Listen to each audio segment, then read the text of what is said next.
Okay, welcome to Act 2. I want to do a recap for the people who consume this in parts like I'm recording it in parts. We started off amazingly. Blade dance, finisher accuracy, very nice synergy. Got a couple backstabs so we can do some damage up front. After that we picked up several powers. This was for more late game, this played in, this plays in, this is for more late game. So we have a fairly decent deck. Act 2 is about maturation. We do have some healing relics as well as a little extra card draw, as well as, it's hard to see because that, but yeah, the Philosopher's Stone. Double-edged sword, we're going to see if it pays off or not. I'm confident the extra energy is worth the risk. In Act 2, the map allows us to hit 3 elites, which is great. In order to do so, we have to go through here, which means we have to come through here, which means the first elite we have to face is here. And the unfortunate thing about that is this is a very linear, very inflexible path. Thankfully, afterwards, we'll finally be able to hit a store, and we're going to have lots of gold, so looking forward to at least that much. Okay, oh wow. 1,000 cuts in the opening hand. And we're going to be casting a lot of stuff. Very nice. So here's 1 extra damage. There's 1 extra damage. It's almost like playing 1 strength, but even skills like this deal 1 extra damage. So that's great. 8, 9, 10. Thankfully this wasn't accuracy, or else we would have been sad. Alright. So that was very nice. We chewed through a lot of his armor. Of course he puts a whole bunch more up. Alright, so this is going to be a good example of how the extra energy will allow us to tend to our mitigation, which is the downside of the Philosopher's Stone.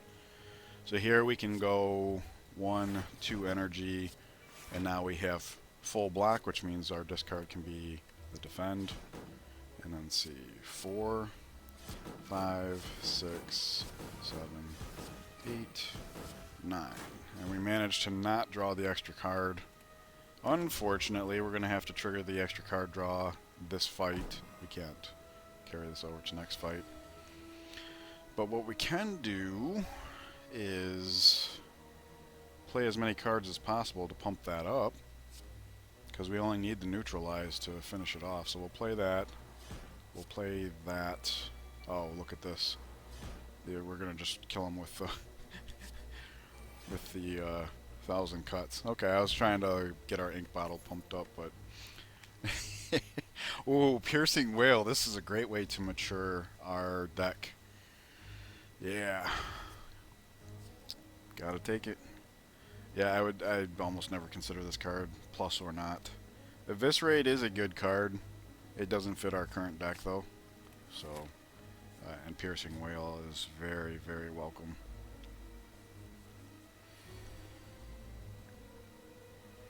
Okay. So, I will devote 2 energy to defend. I'll tell you what, let's not get ahead of ourselves here, because we might be drawing another card. So let's see, there's 3, 4, 5. We definitely want to play this before the shivs. 6, 7, 8, 9. Really, this only matters if we draw survive. No, footwork. Wow. Yeah, we had to play the accuracy with Blade Dance, so an imperfect mitigation is fine. The question is, so here I'm going to look at his flowchart. Yeah, second turn, so we technically have 2 turns. So I don't think ramping up, we obviously don't need the heal, and I don't think ramping up is as good as taking the front-loaded defense, because we don't anticipate he's going to have another chance to do anything. And I was just going to say, if we manage to draw a power, we can just heal it right back. So there's that. Costly, but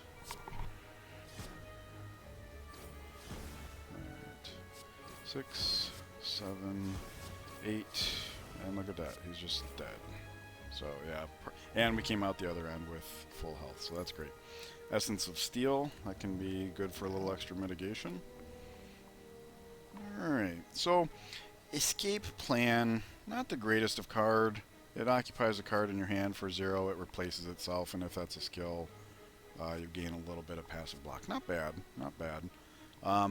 In fights like Time Eater, you can get punished because he's got a buff that basically says when you play 12 cards, your turn's just done, and this counts as playing a card. So in that case, it's bad.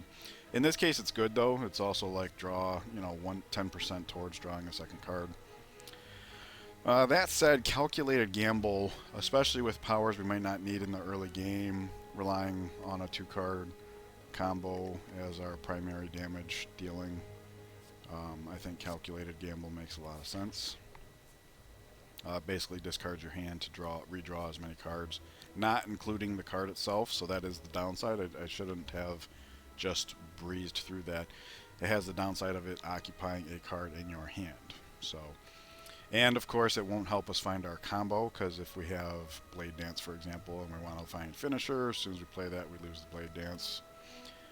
So it's not a perfect card, but it will have its uses. And it exhausts. You can upgrade it to make it not exhaust. I'm not so sure that's a good idea, especially right now. Our opportunity cost, we would want our upgrade, if we had one, to go towards 1,000 cuts, for example. Alright, so I've never been a fan of this one. Losing the max HP, obviously not great. It would dramatically impact meat on the bone, and that's not insignificant. But my biggest problem is the number 5 here. If this said 2 for whatever 40% of this would be, it might be more reasonable. But with 5 at our deck size is 24, I mean, there'd be 8 times we'd have 2, maybe even 3 in our hand. So, that said, having taken Philosopher's Stone, it is tempting to dip into intangibility.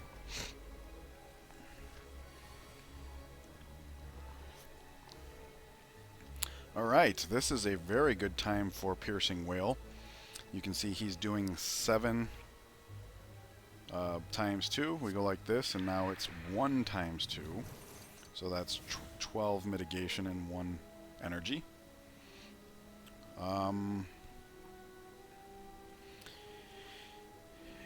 I think we need to kill this guy first. When we do, he puts a debuff on us that'll allow him to do 50% more damage this turn and next turn. But with his plated armor especially being so high, we're going to be grinding on him for a while. So I think crowd control first, and you can see with the whale it didn't go up. So in fact we can do this, and that might actually put him down to 0. No, it might have put him down to 0, and then the buff, or this buff for him, put it back up to 2. Either way, we have 3 energy, and our strike cannot pierce his block, so we're just going to go ahead and play up our powers, even though we don't need the healing, and put that up for full block.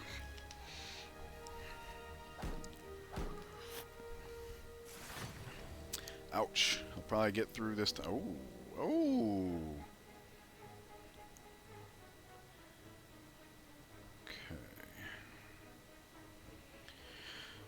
So let's think about this. Blade Dance is going to do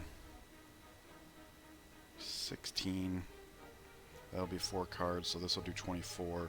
So we can do 40. Unfortunately, I think this only deals 1 plate. Well, I don't know how this interacts with plated armor. I don't know if it'll knock it down just once for the source or 4 for the individual hits. 1,000 cuts first would do an extra 5-6 damage. But whereas not playing 1,000 cuts would allow us to block 13, which I don't think is insignificant. So I'm going to skip playing 1,000 cuts this turn just because our need for mitigation is so high. And we are about to draw a card. 8, 9, 10. Envenom. Yeah. That's unfortunate. Envenom would have been another good one to put down this turn. But I'm all for full block, so... Alright, so he's got 11 plated armor. Let's see if this takes it down by 1 or 4. Hey, 4. Nice. Per hit, not per source. Good deal. Alright, so we'll go ahead and play our defense cards. Hate to see these powers go, but the blocking is more important.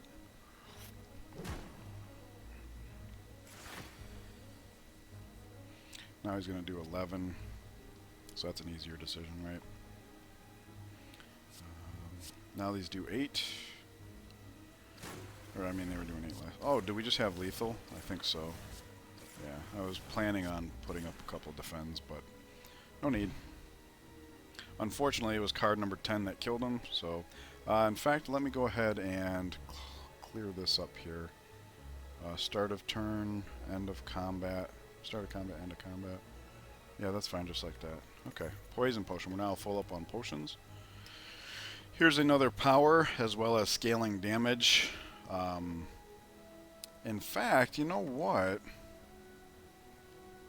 Piercing Wail helps to offset the downside of Philosopher's Stone, as does Caltrops, because my main concern with Philosopher's Stone's downside is multi-attacks, and Caltrops punishes that. This is scaling damage, so I'm going to go with the Caltrops here to offset. Okay, gain 5 max HP, lose 19 HP. I think that's the way to go. We already have ways of healing, so having more to heal into is good, and the fact that we have to lose some to achieve it, we offset that right now. Like, I think most of the time when you gain max HP, it heals you for 5, so I'm guessing this is actually going to be lose 14 as far as net goes, so let's count it up. 41, no, 45. Hang on. Yeah, 45. Ugh. 47? 47. Why can I not add right now? 66 minus 20 is 46 plus 1. 47 is what we could expect if we actually lose 19. But it's 52, so you can see the 5 max HP added to that. Alright. This is not a good time to be losing math skills. Oh, this guy's going to punish us for the Philosopher's Stone. Look at that. Oh, okay, but we got the Piercing Wail. Good deal. So we do this. So now it's 2 damage total we're going to be taking. Actually, I should have looked at the potions first. It's an elite fight, so we want to be. This is the perfect time to be using our potions. So if we put up 1 defend, it'll be full block. We'll have 2 energy left. We only have 1 attack, so we might as well put up footwork. We do have the room to heal. It's going to buff this, not that we need it to. There we go.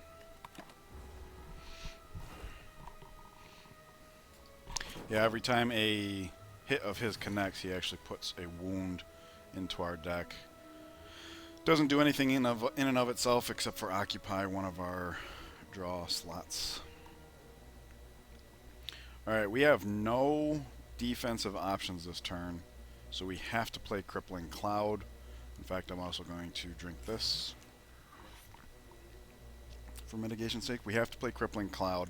The question is, do we play 1,000 cuts before it to get the 1 damage, or do we play Accuracy in preparation of Blade Dances? Both Blade Dances are still in our deck, so I think Accuracy is the way to go. So instead of 22, we now take 16. We add to his poison stack. We heal 2, and unfortunately we couldn't play both powers to gain full healing, but whatever. Alright, so we're going to take 12 this turn. Hey, we're 3 above the threshold here, so if I hadn't done plated armor, but it's just as well because look at that, we have energy for everything we're going to be playing this turn. We heal 2, and everything we do now will add poison. Our extra draw was Calculated Gamble. which is neither here nor there. Now every one of these is adding to poison stacks. We do get to put, oh, persist weakness, I forgot. He's got a stack already. 8, 9, 10. So we got 2 draws off this turn.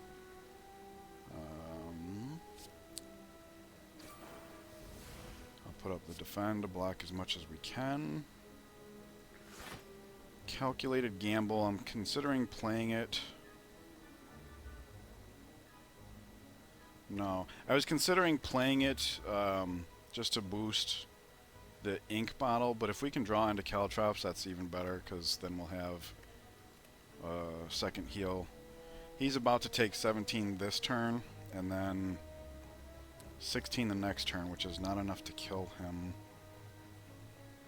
We might have to drink this next turn, because we don't have a lot of damage remaining in our deck. So I will cast this. So now we'll drive these 5 cards exactly, and we can use this potion to search for 5 better options, see if we can close out the fight. Because he's taking 32 from poison now and at the end of our next turn. So we need to be able to do 15. And we do have Envenom up, so every hit we can put on him is +1.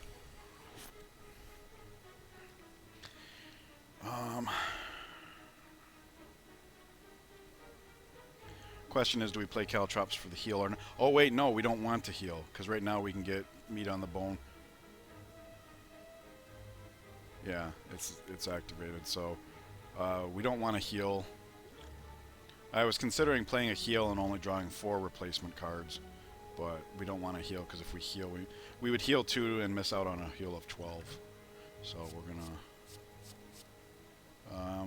do we keep Finisher?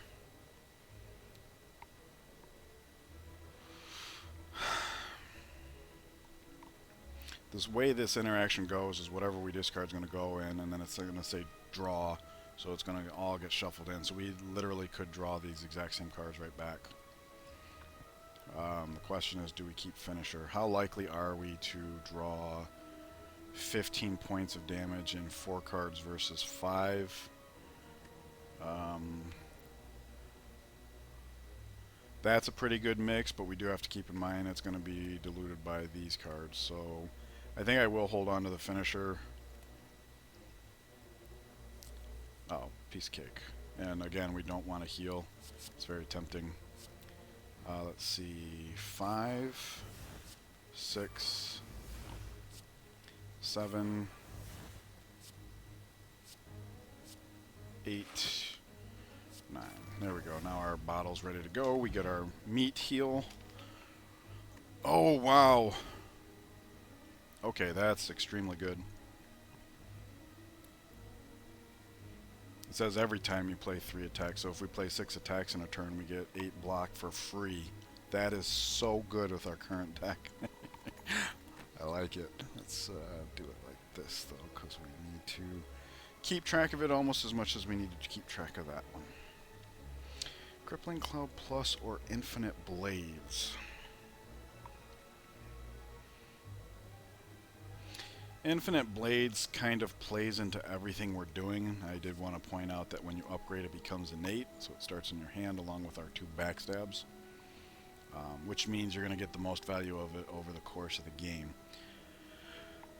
I think I want to take it because it does fit into our deck fairly well. I don't think I want to upgrade it until a bit later, because right now I think having better things to do, if ever, actually. Our current deck, I don't know that we necessarily want to give up a card in our opening, a 3rd card in our opening hand just to guarantee this lands in it. Not sure. A 2nd Crippling Cloud, especially plus, would not be bad.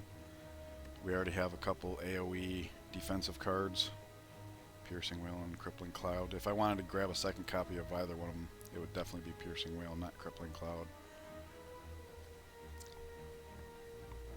And the plus on Crippling Cloud just increases its poison, not its weak.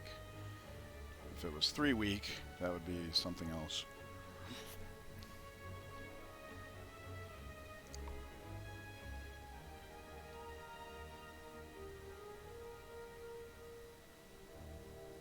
Well, I'll tell you what, since we just picked up the fan, I've been waffling on these two in my head. I didn't think the urn alone was enough to push this over this, but with the fan, I think so. Let's go with Infinite Blades. It's another risk, but... Hey, we finally get to go to the store!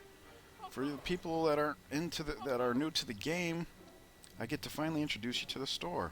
So the card removal service starts at 75. Every time you use it, the price goes up. You can only use it once per merchant. There are events on the map that can sometimes allow you, or indirectly allow you, to remove a card for free, or for whatever cost it has, other than, you know, this gold scaling I was just mentioning. So that's always an option. If we used it, we would take out a strike. I know that might seem a little counterintuitive, but the idea is, like, this is better than a strike, this is better than a strike, this is better than a strike. We picked up things better than strikes. We don't give up defense because, you know, we haven't gained as much as far as, like, defense. So, of all these cards, I don't think we would take any. A second Caltrops would be excessive. Sometimes I forget to look at the colorless cards. Reduce the cost of a random card. We're not playing such a heavy deck that this could ever be considered worthwhile. And it takes up a card in our hand. Shuffle 3 random skills into your draw pile. They cost 0 this combat. So reduce your hand size right now. Don't get to play it until later. But then it's 0. If we had taken Nightmare, I could see how this card might be considered worthwhile. Wing Boots. Oh, notice when I hover over Wing Boots, Chrysalis's price flashes red. One of the mods that I have basically makes it to where this indicates that we would not be able to buy that if we bought this. That's pretty handy. The reason I brought up the map is because I was considering Wing Boots. Basically, on whatever floor you're on, Wing Boots basically says for one it only has 3 charges. For 1 charge, you can choose to deviate. So if we did get the Wing Boots, instead of taking this elite, we could take the fire on that floor, and then you take this elite to make up for the fact that we missed this one, and then go to this fire. Or if we really wanted to, we could hit both elites and then go to the fire. Each time we jump off track, 1, 2, or 1, 2, it uses a charge. So in this situation, would we buy that 2/3 of it charge? Would be if we use 2/3 of it to get another elite fight, is that worth it? Is paying money for 2/3 of one relic just to get another one worth it? I don't know. It might be. It might be. My idea of campfire here, would 2 charges be worth upgrading 1 more card? No, probably not. So let's see what other relics we got here. Enemies in elite combats have 25% less HP. Start elite combat with 2 strength. So, oh man, I don't think we have the money to buy all 3, but if we did, this would be a serious combo. These two both punish elite fights differently. They have less health, and we become stronger against them, and that's not the first turn, right? But 2 strength in general. So we kind of want these two together. I don't know which one would be. With the fact that we're playing with so many shivs, I think this would be better than this. Doing +2 to every single damaging attack seems better than just 25% less overall, but both, obviously, they magnify one another. I don't think we definitely don't have enough gold to buy all 3, which is unfortunate because buying either one of these makes this a little bit more valuable if we were to use it to steer into 1 extra elite fight at the cost of... Oh no, there's no opportunity cost of the fire.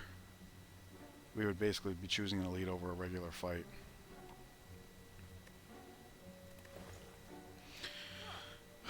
So let's see, 286, when we hover over this, that does not flash, so we could buy both. Or we could buy Alright, I'm going to pause the recording here and deliberate off camera.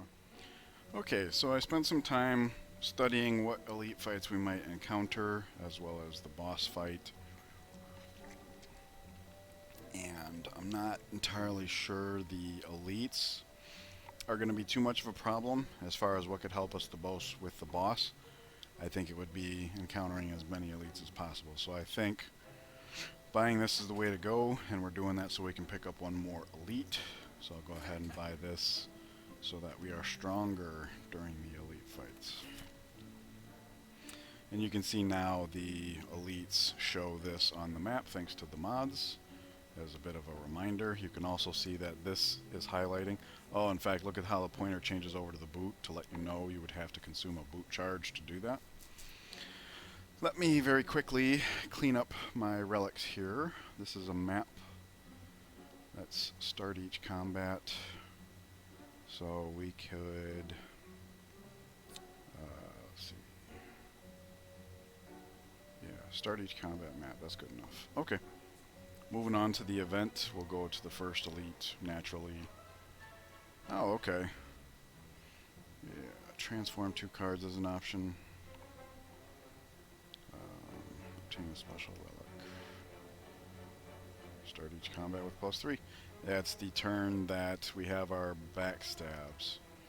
So if we pick this up, that would actually make the act of making endless infinite blades innate worse, because we would be making a card that does nothing the turn it's played in our hand at a time when we want the most output. I do think that's the way to go. That is combat. It is start of combat, so that's good enough as far as organizing those to my liking. On our way to the first elite, and naturally we get yet another relic. Normal enemy combats are no longer encountered in question mark rounds. Well, that's good, because starting Act 2, the hallway fights can be painful, or a little bit anyways. So that is a map one. Go ahead and put that over there. We're getting our ink bottle and fan prominently placed. Alright. Elite. Alrighty.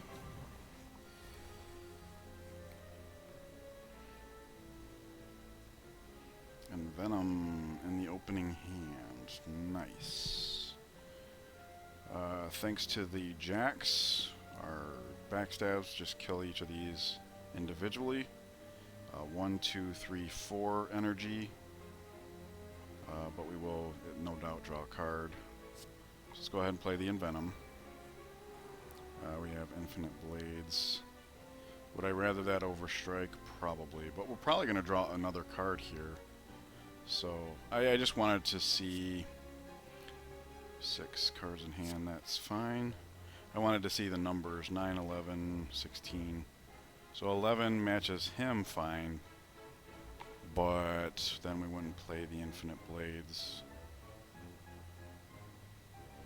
to heal for 2. If we didn't play infinite blades, we'll miss out on the 2. We could kill him more cleanly, which allows us to put more damage into him this turn. We are going to draw another card, right? We're at 1, 2, 3, 4, 5, 6, 7, 8, 9, 10, and 4 more cards. So yeah, we are going to draw another card. So what I can do is put the backstab into him. Oh, you know what? I didn't even look at neutralize. We'll save the other backstab to see if we're going to need it for him. We'll always be playing this. Oh, and you know what? I only just now realized he's going to be attacking. I hadn't counted for that. Well, luckily our fan's given us some passive, and we got a lot of spells to cast. So there's 5, 6, 7. Fan gets triggered again. 8, 9, 10. Now we have all the information we need to decide what to do with our 1 remaining energy. We're going to be doing 3... Oh, wait. We could do 4 more attacks if we do strike rather than these. And if we did strike instead of defend, we'd be still getting 4 of the block because it would be the 3rd attack in the fan. And missing out on the 2 heal I'm not too worried about. So let's go ahead and do that. I know I went through all that kind of quickly. I hope you guys were able to follow along. It's kind of what I was thinking as I went. Okay. So just in retrospect to explain, we could have played the defend for 5 block, but since we played the strike, it was 1 more attack, which was just enough to get 4 out of this. So it made a lot more sense to me. I didn't realize we were going to achieve full block. That's an added bonus, but I figured the 1 to be able to do more damage at the time when we had our mutagenic buff. So now we can take time to heal if we want.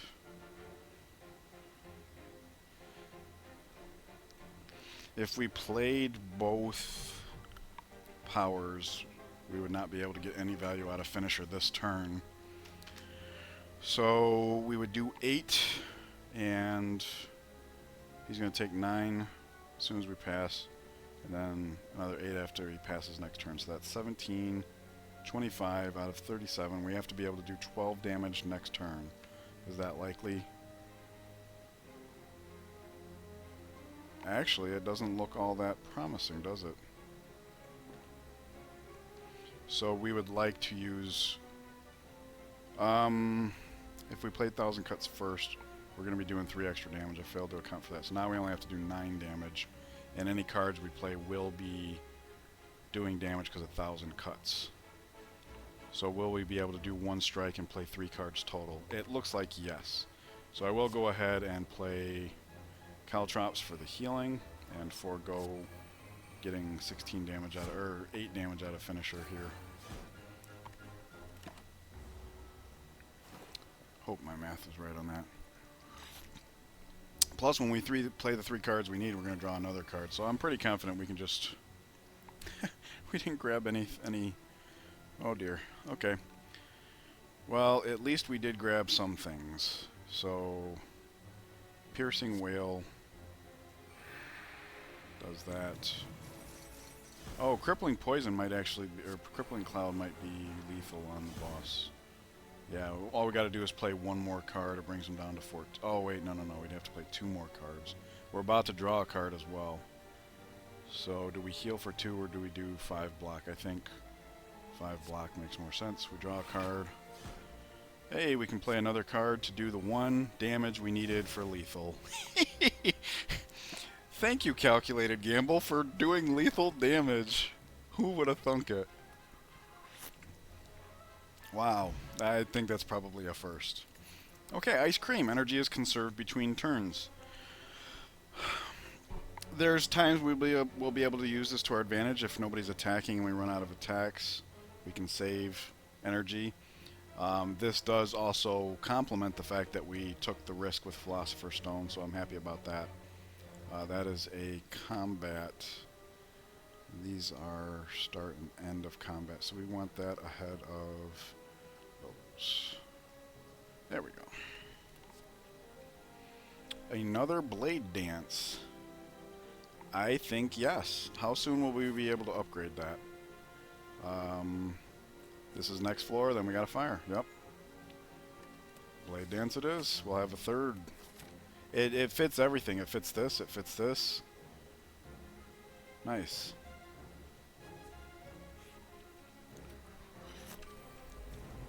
Owie. I think the way it works is when you meet an elite, you can't meet that elite in the next elite fight in that act. So we met the Book of Stabbing down here, if I recall correctly, which means we could not have met it here, but we can meet it here. Just like here, we will not be able to meet Book of Stabbing, but we could meet the Gremlin leader or whatever he's called. Why did we have to draw the unupgraded one? I don't know, but what I do know is Piercing Whale works very well here because he's a multi-attacker. And we're going to be playing multiple attacks, so the fan will satisfy our mitigation needs, which is very nice. So we're just going to start unloading here. 4, 5, 6, 7, 8, 9. This is going to draw us a card in addition to the one it's... Okay. So that makes him do 0. So this is a perfect example. There's absolutely no reason to play this, so by not playing it, we don't increment this, but we do... Ice Cream will give us, and I think the 1 extra energy next turn is worth more than 10% of a card draw.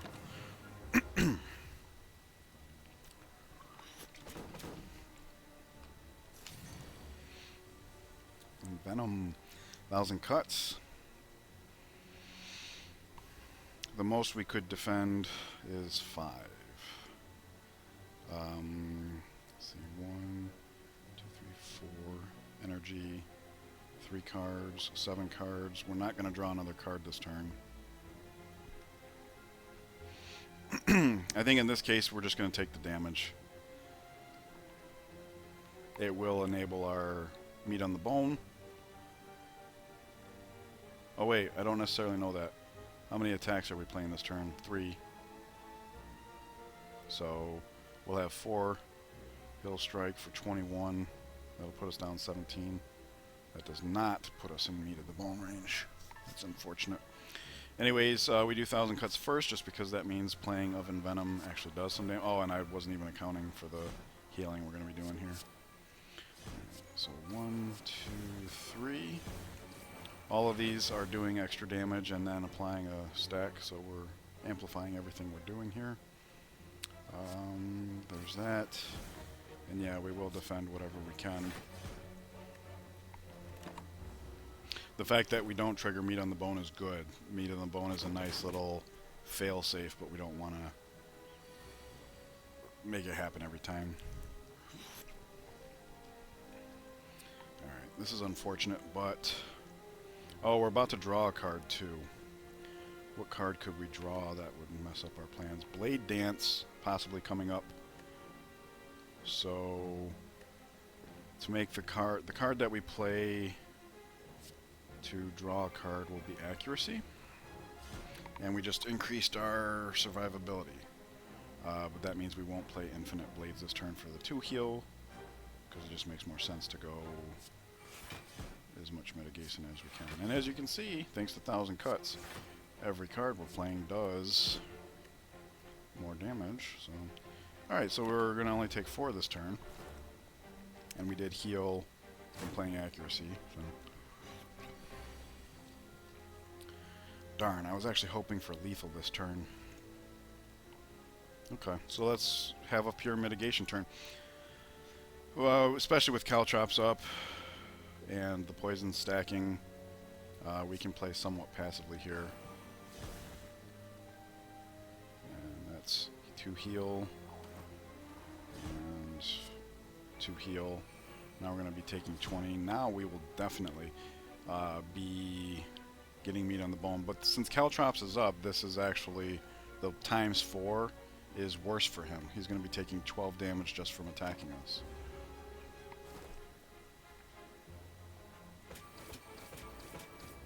Alright, now we'll get meat on the bone.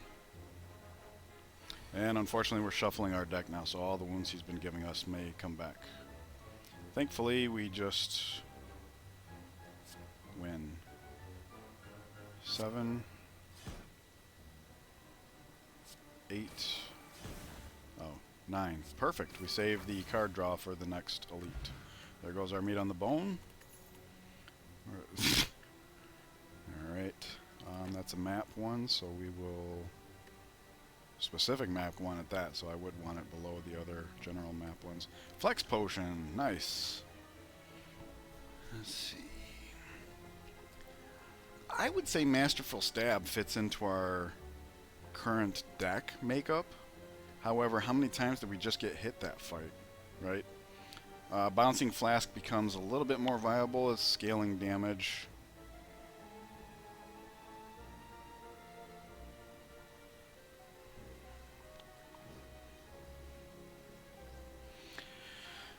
Because of the way we've been cherry-picking card order for the purposes of getting the most out of our relics, I'm not sure the random discard is is as acceptable as I once would have considered it in this run. Masterful Stab does fit in with the deck, and I do think right now our biggest problem with the deck is the ability to generate block consistently. This helps, like if we had Kunai it would be even better.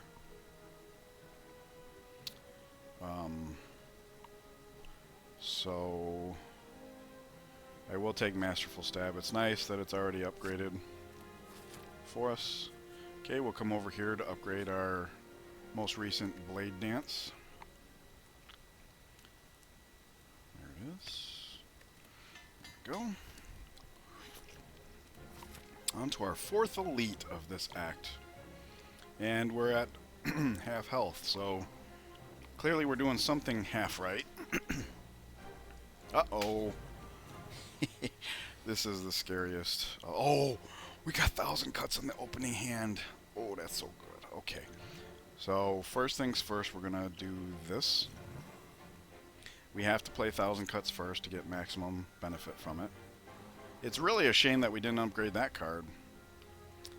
But anyways.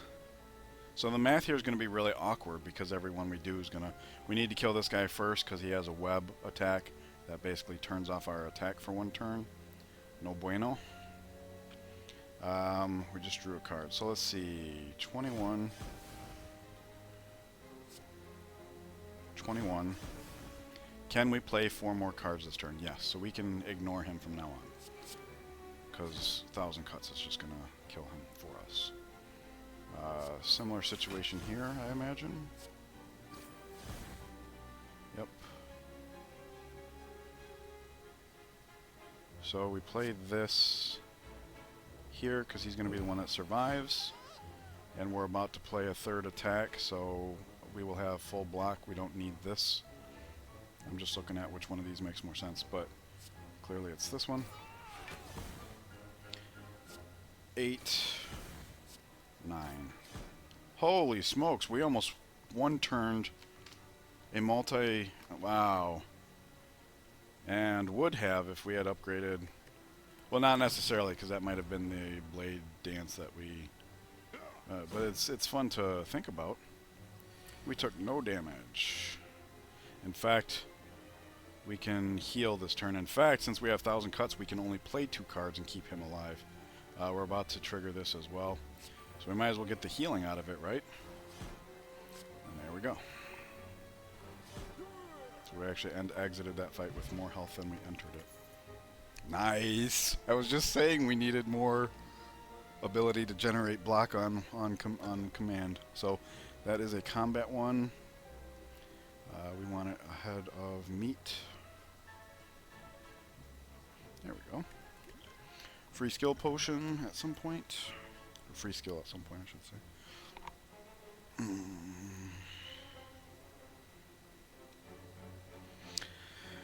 Our AoE's not particularly lacking, and I think that fight made that clear. We do have strength buffs either conditionally or at the start of every turn. Oh, you know what? I guess technically that means we need to do this, huh? Yeah, because this is a situational, and this is persistent situational. This is always, so I would want to rank them that way. In fact, this is end of combat, so we need to do...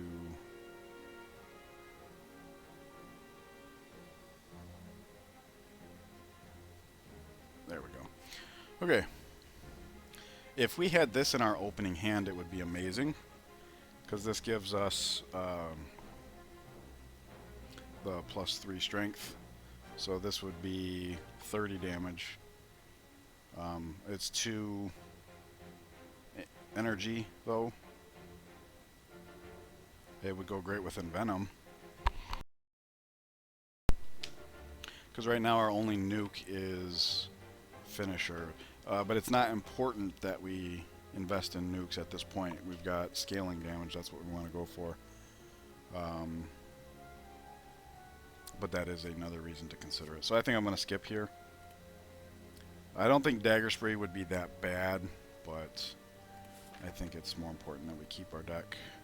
So we want to make sure that we move to this one so we don't chew up the last charge on our boots.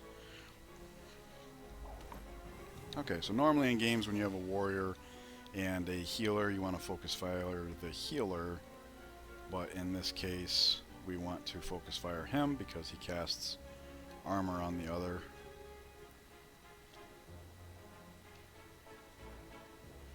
Although she might be more in range to kill this turn, which would be 9 points of mitigation.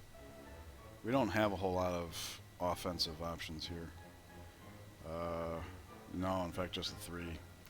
28, 34. Okay. This, so we definitely want this one coming here. And then 2, 3 gives us 4.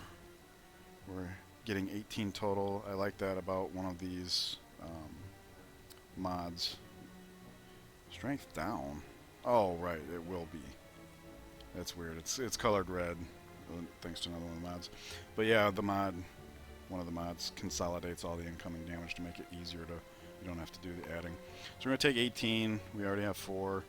We're not gonna be gaining any more from this, anyways. So we need to come up with 14, and we can do that with these 2 cards, it looks like, thanks to the dexterity. So I'm going to go ahead and heal for 2. And then bang, bang. Full block. Nice. Thank you, Oddly Smooth Stone, for making that possible with 2 cards instead of 3, which allowed us to play Caltrops, which not only healed us for 2, but did damage on them because they both attacked us. Holy smokes. We're going to be doing lots of damage this turn. 1, 2, 3, 4, 5, 6, 7 cards, not including Blade Dance. So I want to say, oh, okay, never mind. I was trying to make it to where we could save as many shivs in case the card draw would get his accuracy. Masterful Stab, which is, by the way, still full. So these do 4 each, these do 16, which is a multiple of 4, so there's no harm in just front loading that.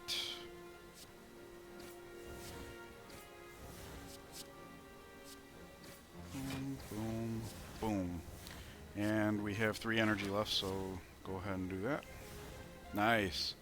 Look at that, 3 energies worth of stuff. Oh, but I wasn't counting on drawing another card. Still, this is better, especially now that I just picked up 1,000 cuts. Bang, bang, bang, bang, bang.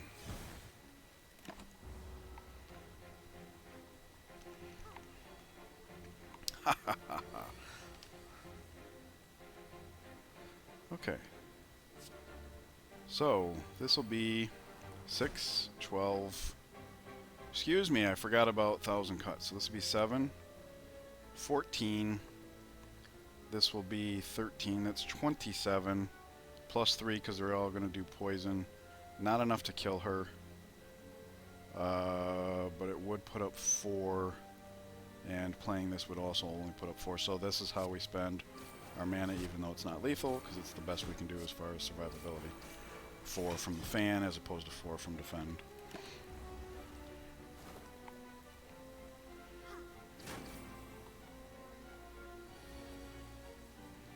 Look at all those healing opportunities we have.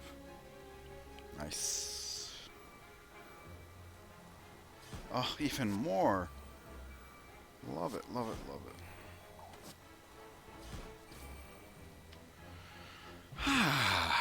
Fun. Second Piercing Whale. This one's Piercing Whale Plus. I do think that's better than Caltrops. Second Caltrops. Especially when you consider we did pick up a Masterful Stab. So this works into our mitigation problem, which isn't much of a problem, but nevertheless. Is it time to 1,000 cuts? It's so expensive that... oh, wait. No, no, no, no. I've identified this as a whole. Footwork first, then 1,000 cuts. Yeah, footwork first. Too influential. Alright.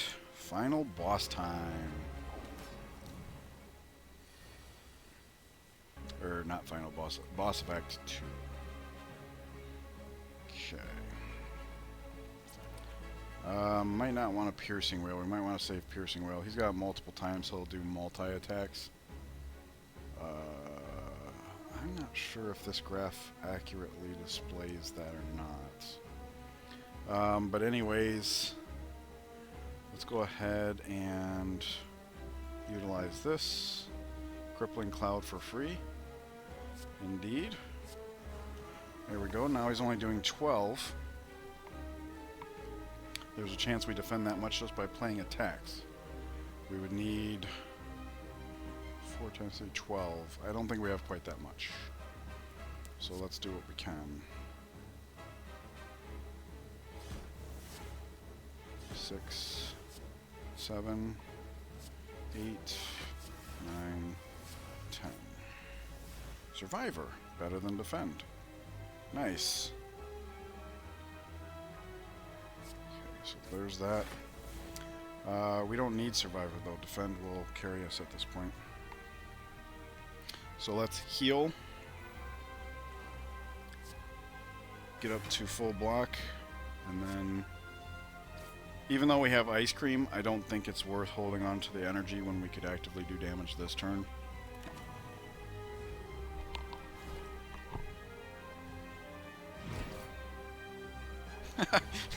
He did no damage to us, but to himself. Alright. 1,000 cuts. Heals us and gets the thingy going. 5 cards away from drawing a card, so I think I'm just going to play Calculated Gamble up top rather than casting the strike first. Yes, I do think that's what I will do. Okay. We only have 2. That increases weakness, that extends weakness. Alright.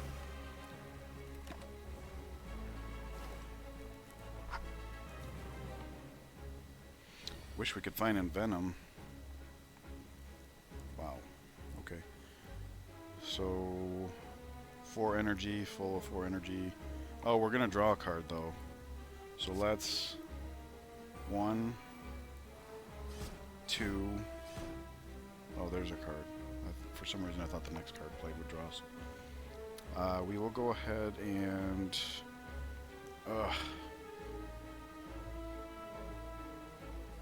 Infinite Blades would heal us for 2, but not Infinite Blading would allow us to put up 4 armor.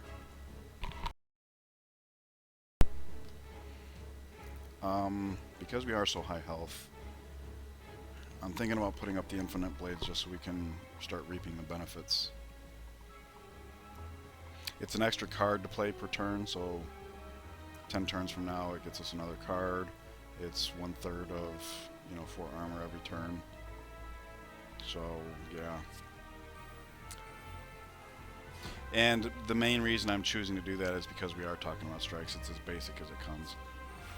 It's not the best strategy as far as mitigating everything we can, but hopefully the cost pays off in the long run. I think this 210 here is indicating a phase change of sorts. Alright, so he's not attacking this turn when we got a Piercing Whale. We have all the luck there. Definitely Envenom first. I don't think 1,000 Cuts triggers the Envenom. 7, 8, 9, 10. Ouch. Okay, since we have no reason, we'll go ahead and heal. We have no reason to cast this, so we'll just save the energy for next turn. One of the same mod that puts this meat here, puts the ice cream here to kind of keep it in the forefront of your mind that your energy is behaving a little bit differently. Okay, again, Piercing Whale when we have a single attack, so probably better holding on to that. Do keep in mind the fact that we're holding on to them is diluting our deck in the meantime. But look at all the powers we've played, so our deck is considerably thinner than it was when we started. Alright, now we need to mitigate 16. We've got 6 here. And we can do another 8 from the fan for sure. Unfortunately, I don't see... Well, let's just start doing things so we have a clearer picture. 5, 6, 7.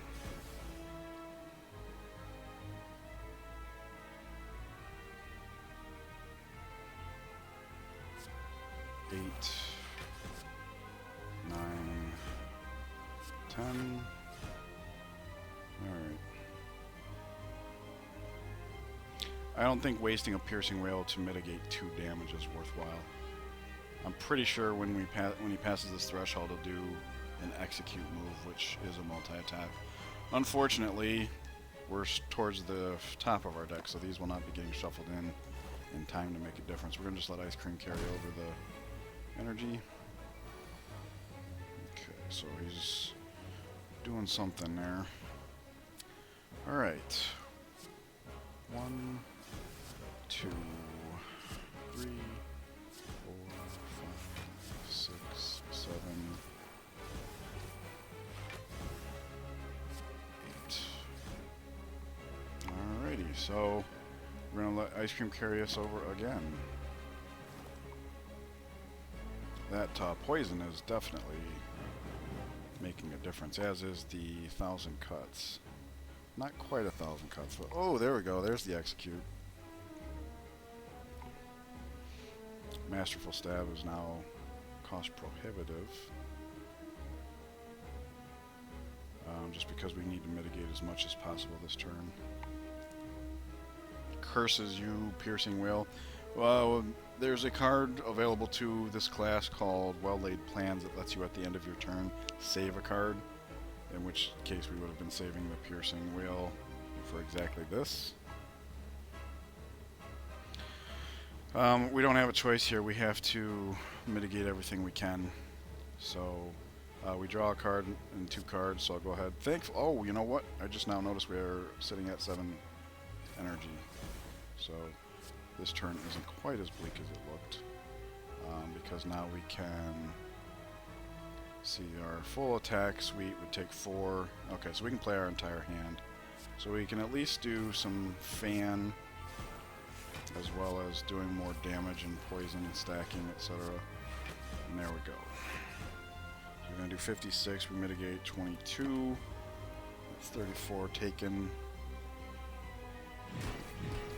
29. He's going to hit for 37. Yeah, we can probably lethal him, but if not, let's at least do that first. And then 7, 8, 9, 10. Hey, look at that. We would have great mitigation if we lived long enough. We made it. We made it. So I think that's proof that this was a justified choice. We were able to survive its downside. And we picked up some pretty good stuff along the way, both in terms of cards and relics. It was a good act. Wraith Form. The problem with Wraith Form is the debuff it puts it onto you. It's not clear in the card text. It says at the end of your turn, lose 1 dexterity. That means for the rest of the combat. So the longer the fight, the more this is not worth its front cost. And also keep in mind, intangible is not perfect immunity, so things like Masterful Stab will still get counted up. So it's looking like burst. Let me sort by skill, attacks, then powers, and skills. Blade Dance, bursting that would be very helpful. Crippling Cloud in a pinch, Piercing Wail, depending on the situation. So it's not that we wouldn't have anything to cast it on. As for Doppelganger, the whole Ice Cream already carries that over. We're not encountering too many turns where we have energy remaining. And the ones we do, Ice Cream converts that into a net positive. This would be taking up a card in our deck to only slightly enhance that. The slight enhancement is card draw, so I don't mean to make it sound like it's a bad thing, but the ice cream is persistent, and this would probably fall to the same problem we had with the whaling, piercing whale, is that it just wouldn't be in our hand when it would be beneficial to us. So I do think burst is the solution here. Oh no. Alright, so Snecko Eye draws you 2 extra cards every single turn, but it puts confused on you, which randomizes the cost of everything you draw. We are running a very lean deck, a lot of low casting cost stuff. In fact, we can sort by cost. I didn't realize that, but yeah. We have two cards that cost 2. Okay? And the main problem with cards that cost 2 is generally you can't cast 2 of them in the same turn. So Snecko Eyes, having the option of 0, 1, 2, and 3, half of it is very punishing. And in this deck it would be, what, like 75% punishing? So we can't afford Snecko Eye, period. Doubling the effectiveness of potions, we're strong enough now that we're not reliant upon potions. We'll use them when we can, because we can, but double, is that worth an entire relic? I'm not so sure. It's better than pass, it's better than skip. And then you have Pandora's Box, which transforms all strikes and defends. So we would be losing, and we haven't been playing the safest deck, so we don't have any dodge and rolls or back flips or leg sweeps. So taking the defends that we do have and transforming them could be disastrous. So Sacred Bark, even though it's a bit lackluster. There we go. Thank you guys for joining me for Act 2. It was an absolute delight. As you know, I'm recording these in segments, so I look forward to seeing you in Act 3. Take care.